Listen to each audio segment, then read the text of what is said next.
This will be our fifth video in covering the XGRIDS PortalCAM.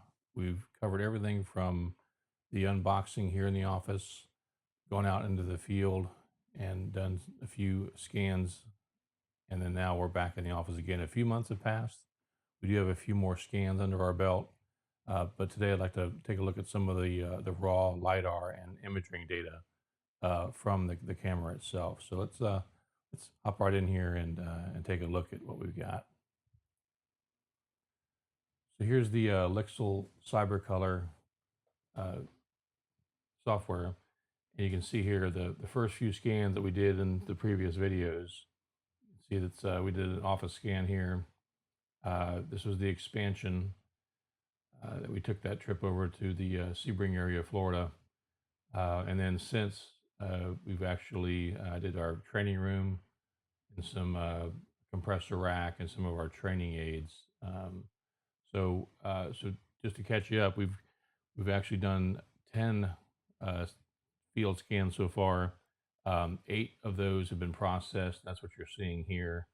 And we have 2 scans that are pending processing from the Miami area that I'll do a future video on and actually walk through the scan process or the processing of those scans.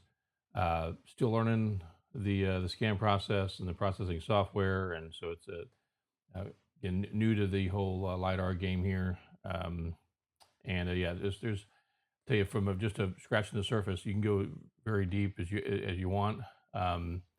To get what you get, as far down the rabbit hole as you need to get what you need. But just on the surface, even from a novice level, a lot of this data is very, very valuable.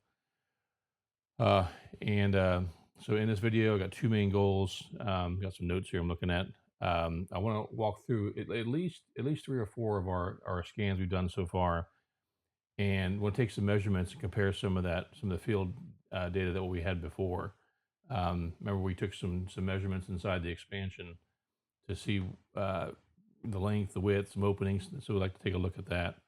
You have to bear with me on using the measurement tool. Yeah, so let's take a look here. And remember, if you recall, we did the initial scan outside. So let's take a look here.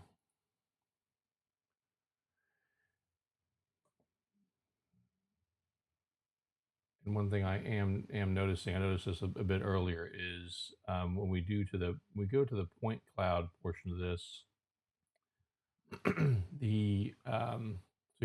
so right now I'm in the editing portion. If you hop over here to the view portion, kind of simplifies it up a bit. This is like if you shared this a link with somebody to walk through the models themselves.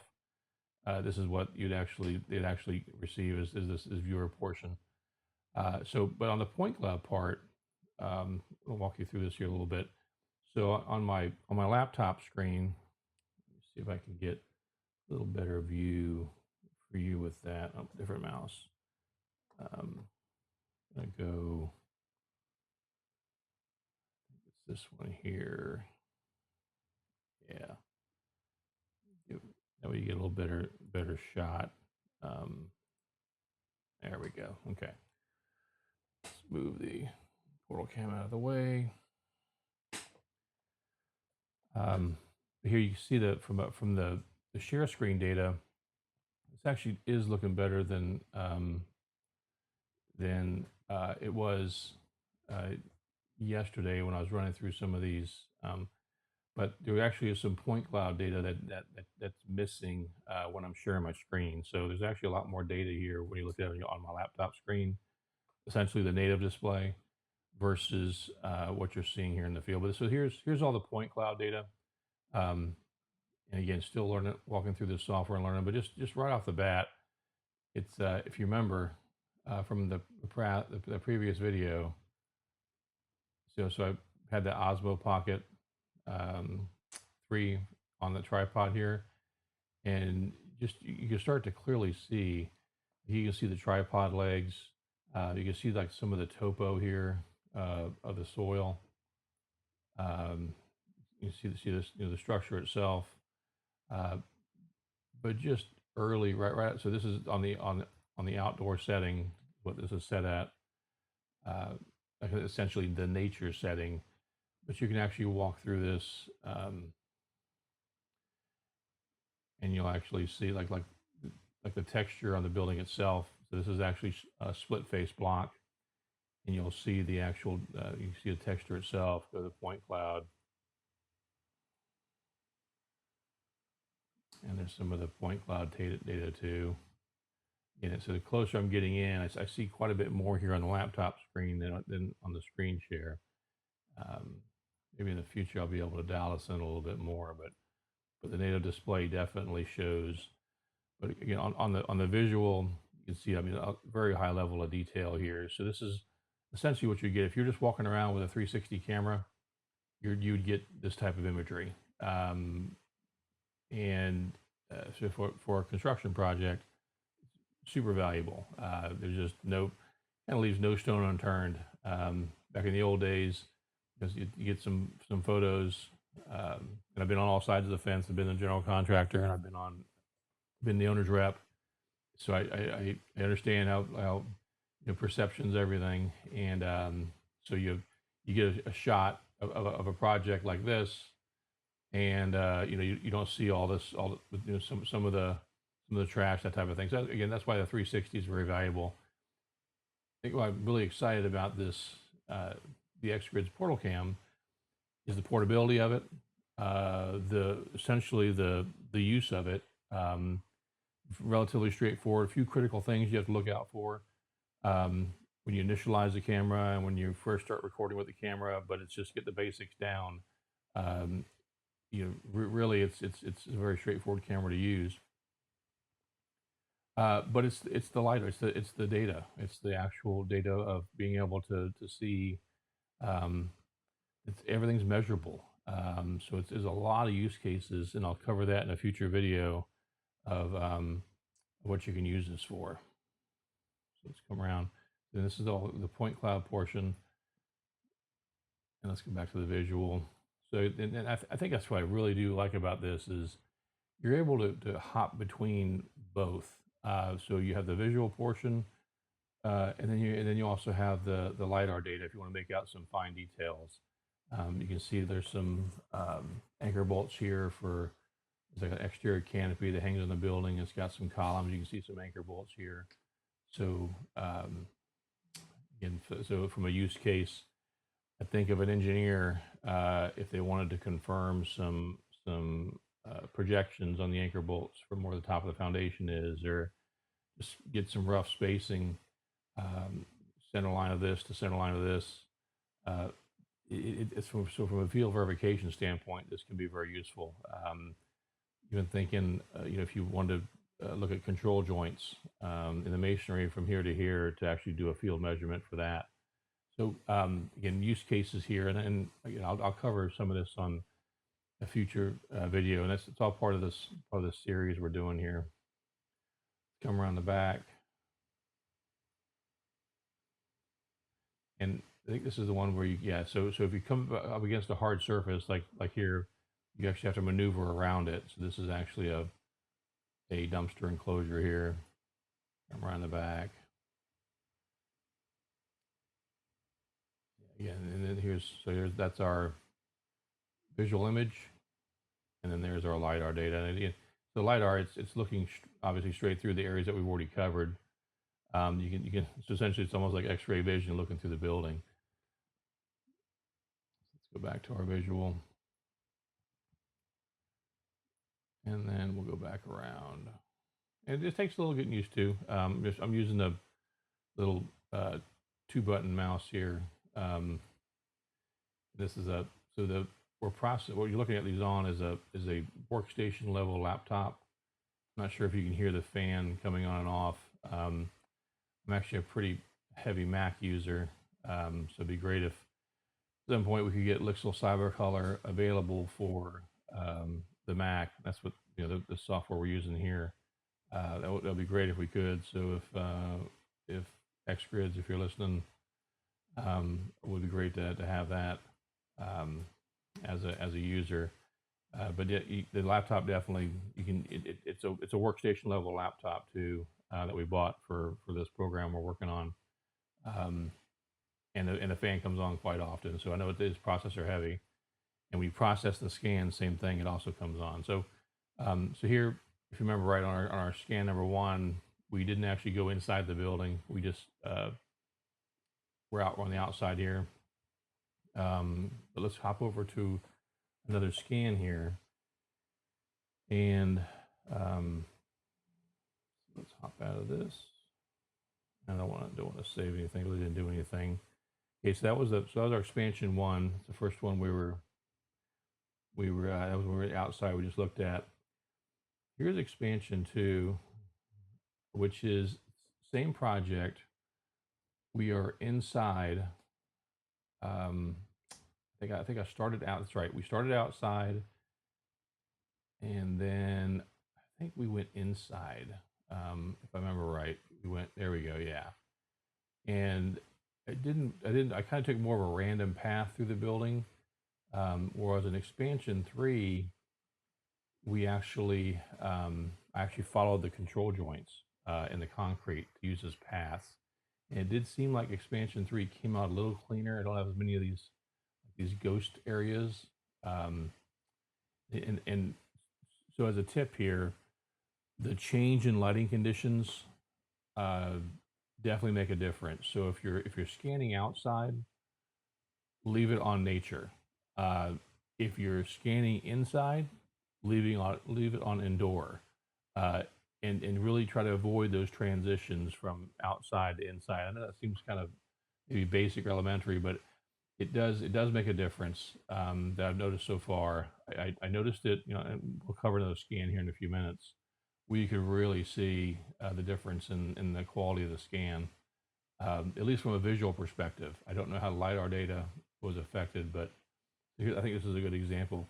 Let's go over to expansion 3, which is, again, it's the same building. It's done on the indoor setting, and that's what we have here. Here's expansion 3.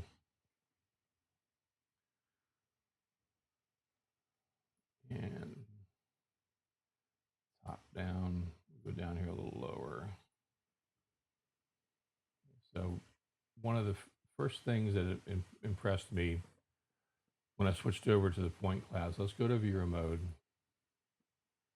and go back over here to the point cloud. So already I can see, and you can really see it here on the laptop screen. And it does pick it up okay here on the share screen part. But if you look at the masonry, so this is all split face. Let's go back to the so this is all split face block here and here. This is the existing structure. So it actually was an infill. We had to infill an existing opening. And this is done with, if I remember right, I think this is, maybe we did use split face on that too. Yeah, let's take a look here real quick.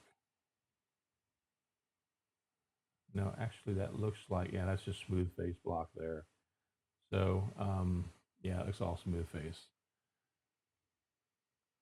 But here, as we're looking, I just want to get back up a little bit so you can see we go to the point cloud.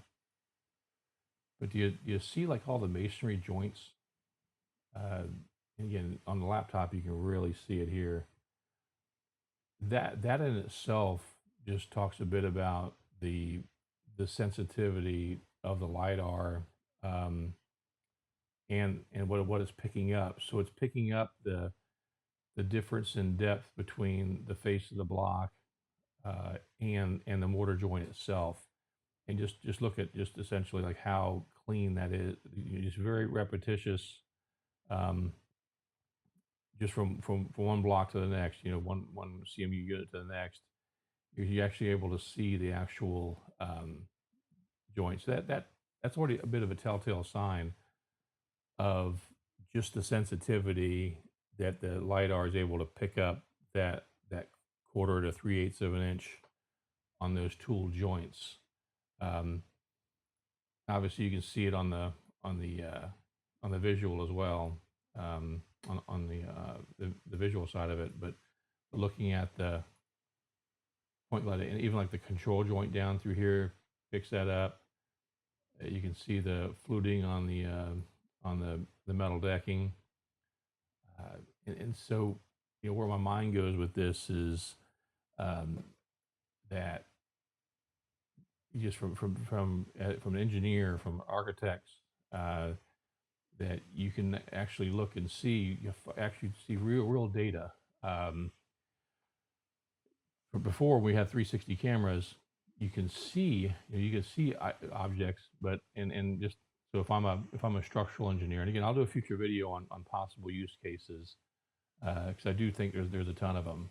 But if you wanted to look here at these, so here's some bolted connections, and bear with me here as I try to measure it. And that's been a bit of a challenge. But if you wanted to confirm somewhat of what the center line is on some bolted connections, you would literally select from one to the next. And here this looks, so it's about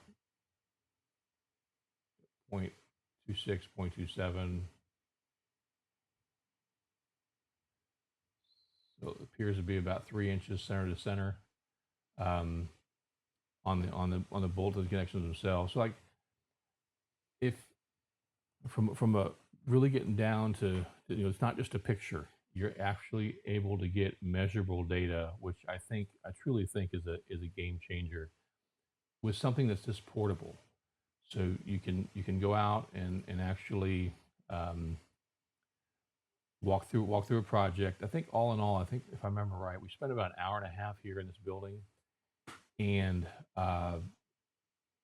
again, it depends on the use case. But the data is here, just a matter of how you want to look at it. If you just wanted to, again, before it was visual, we talked about we were outside the building.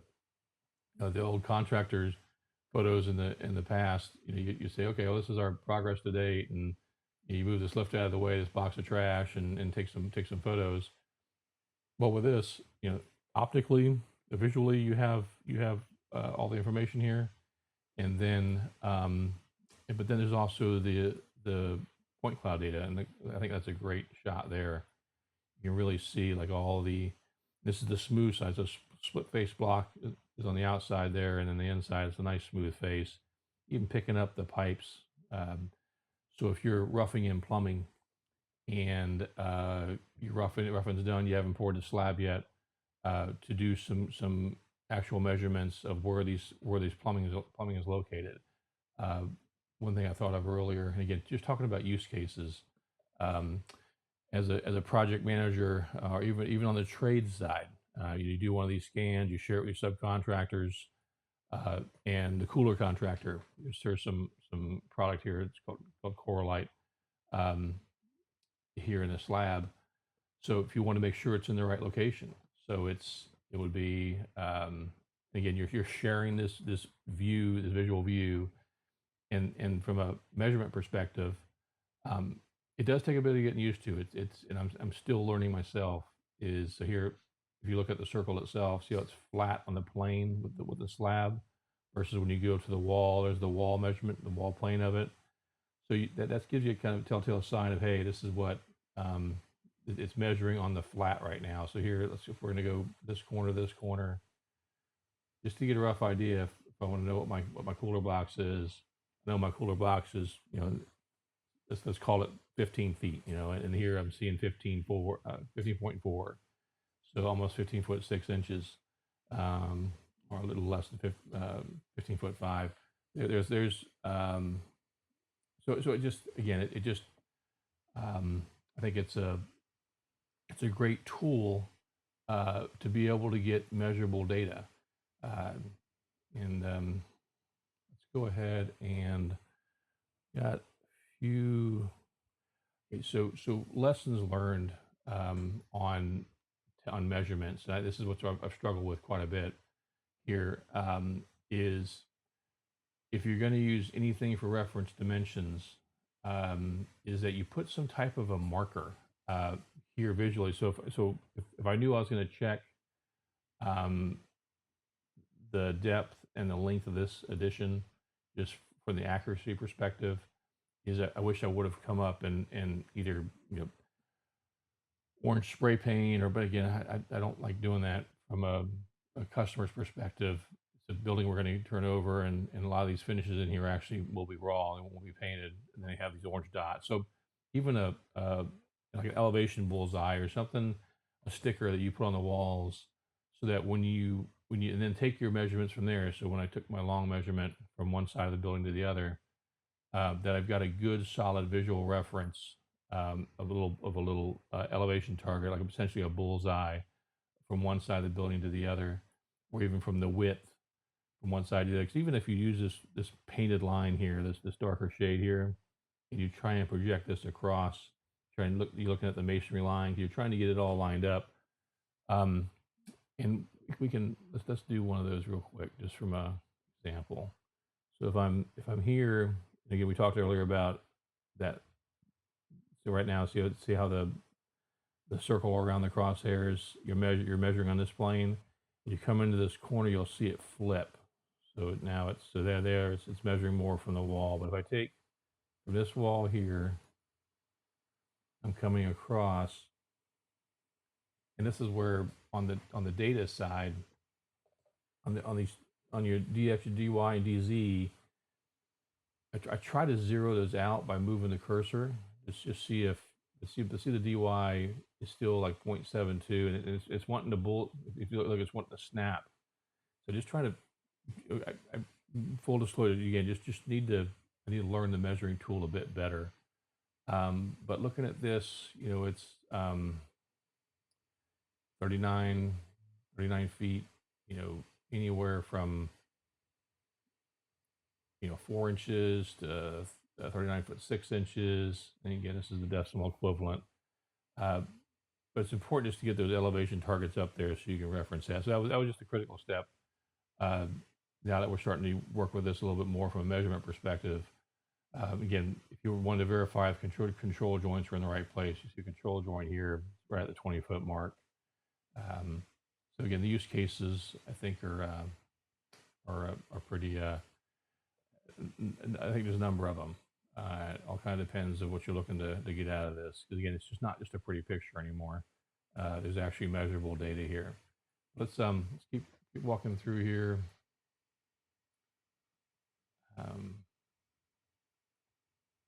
There's some plumbing pipes here. And if you want to verify the size of a pipe, I guess you could. It'll be a little bit. I think the confidence level here is that we could. I mean, you actually literally could see the inside here on the pipe. Let's try that here real quick. Just see. I'm just interested to see if it picks up on that. So it's picking up on the back wall. I have to get closer. So you're learning here as I am. Yeah, I think this would be a bit of a tough one. Let me go from here. Yeah, it doesn't pick up the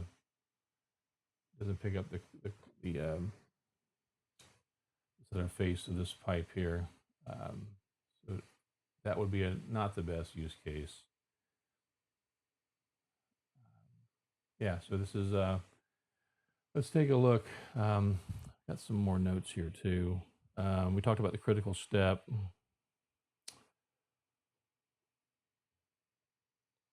Let's go back to our here. Nope, changes. All right. So here, let's go through a couple more scans here. This was an inside scan of our training room, and this one was more really trying to get more of the visual side of it. So the training room, again, we're a general contractor and also a MEP trades company.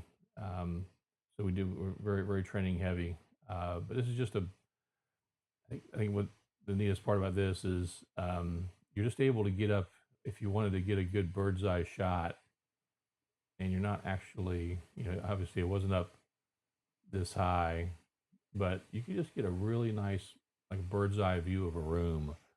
So versus just eye level, I think I do like that, and nothing looks really distorted. So if you wanted to represent even mechanically some piping, and we'll get to another scan that shows some of that, but it's just I really I think this is a very powerful tool when it comes to that.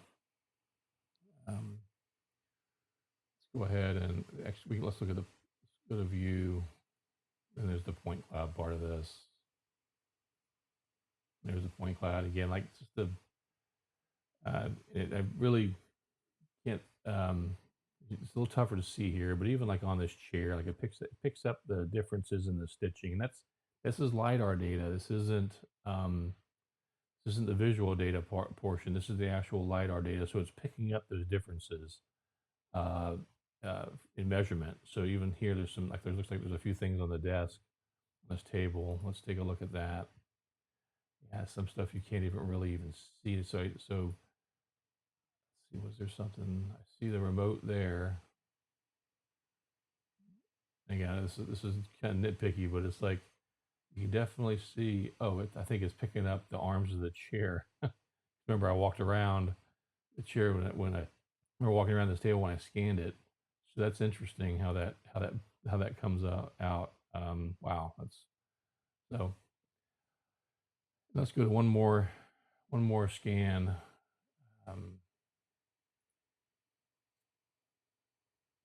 And no. Okay, and then we have another one here. Let's do this. This was a compressor rack, and I think this is a great example of where the lighting conditions really make a difference. So, so here's a compressor rack, and I walked in here and I actually came through one of the office doors. This is a training bay, and I opened this roll up door, and I really should have left it closed because it really blew a lot of the imagery out. So as you get further down here, you can really see um, I just don't know how it affected the overall quality once I walked past all of this. It just seemed like a lot of this was relatively blown out. But if you look at this here, um, and then let's go to the point cloud version of this. Again, go back to view mode. And yeah, I operate in view just to kind of simplify it because again, not just don't know this software that well. Still learning, so it's going to learn together. If you keep watching this series, you'll see all the mistakes and everything. So switching over to point cloud again. If you look here at the screen here, a lot more visual data here um, than LiDAR data, I should say, than what you're seeing on the screen. But what amazes me is this: so you've got the face of these panels, and this is all the piping work that's behind it. I would say that I definitely overscanned this piece of equipment. I wanted to try and get every inch of it, uh, and I guess I say overscanned. I just didn't. I don't think they needed to make as many trips around this. I probably took a dozen walk-arounds here, and taking the camera and inserting it like through these openings. What it does, I mean, if you wanted to document existing conditions before you took something all apart, this would be a way to do it. It definitely would document where everything goes, any electrical connections, pneumatic connections, refrigeration connections, anything. You'd be able to document existing systems. I mean, I'm thinking again, use cases.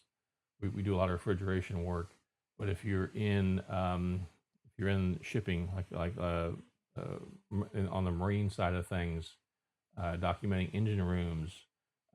If you're in boat building and you want to put together a customer brochure or something that's got some to really walk them through the systems and label everything of what everything does, this would probably to an overkill perspective, but sometimes with information, especially instructional information, sometimes you can't really go too far. You really break it all down as far as you can, so to keep it very basic and elementary.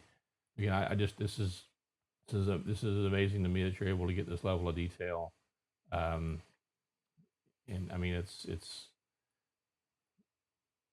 and some of the labels are a bit tough to read. Actually, I would say all these labels are tough to read.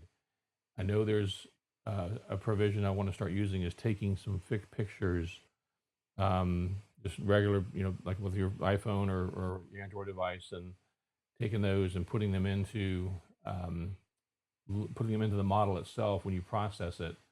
I'll try some of that too in the future. So again, I just want to do this video, and I know it's been a while. I'm sorry, it's been about 3.5, almost 4 months since my last video. We've just been super busy at work, and it's an important program for us. It's just a matter of just having enough time to put this together and document it. So, but yeah, this is exciting times that the technology is coming so far, and I'm really glad that XGRIDS put this product out. I think it's a great product, and looking forward to using it some more. Cover a couple of things here. Let's see, back to my notes. So I do want to do a few more videos in this series. So for future video ideas, I've got, get the right mouse here, and trying to do this without editing, because that's the slowest part of me making videos is frankly the editing part. So future videos today, it's this raw LiDAR scanner review. So for the future stuff, this is really like a call to action, is if you want to see any other videos other than what I'm talking about here, this is what I've got lined up so far. Transferring data from the PortalCAM to your computer. Lessons learned thus far, like the field scanning. I'll do some stuff on lighting conditions, initializing the PortalCAM, best practices while scanning, practical use cases. I do want to cover that. I may break these all up as general contractor, architect, engineer, project manager, construction manager, and trades.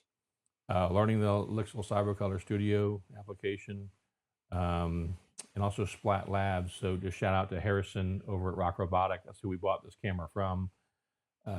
And he's reached out a few times actually, and he even commented on one of the previous videos, wanted to know how the scans turned out. So Harrison, I think the scans turned out really well.